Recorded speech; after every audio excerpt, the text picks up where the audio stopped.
Hello friend, এই ব্লগে তোমাদের সবাই স্বাগত। আজকে তোমাদের হচ্ছে গেঁদা কীভাবে লাগাবেন। দেখুন ফ্রেন্ড, প্রথমে কী করেছি, আমি একটা টবে মাটিকে লাগিয়ে ফ্রেশ করে নিয়েছি এই টবগুলো থেকে।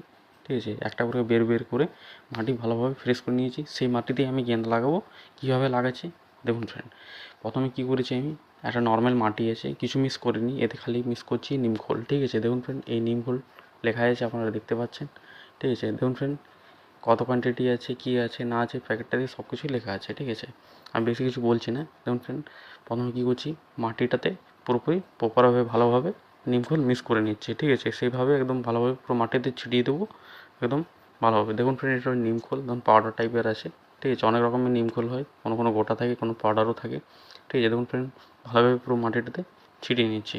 ঠিক আছে, এবার কী করবো, ভালোভাবে ছিটিয়ে নেওয়ার পর আমরা কী করবো, একে মিক্স করে পরে দেখুন ফ্রেন্ড, টপের মধ্যে কী নিয়ম আছে, একটা ড্রেনেজ হোল থাকে। ঠিক আছে, সেটা কী করতে হয়, ভালোভাবে বন্ধ করে নিতে হয়। ঠিক আছে, সেটা যদি ভালোভাবে বন্ধ করে নিলেন কি, জলটা কি ভালোভাবে বের হবে। এরভাবে মাটি ভরে নেবেন টবটাতে। ঠিক আছে, দেখুন ফ্রেন্ড, সেই গেঁদাগুলো কাটিং করেছিলাম, সেটাই আমি দেখুন শিকড় কীভাবে হয়েছে, সেই গেঁদাগুলোকে আমি টবের মধ্যে লাগিয়ে দেবো। ঠিক আছে, দেখুন ফ্রেন্ড, অনেকই চারা আমি রেডি করেছি, ওই চন্দ্রমল্লিকাও আছে, কিছু গেঁদাও আছে।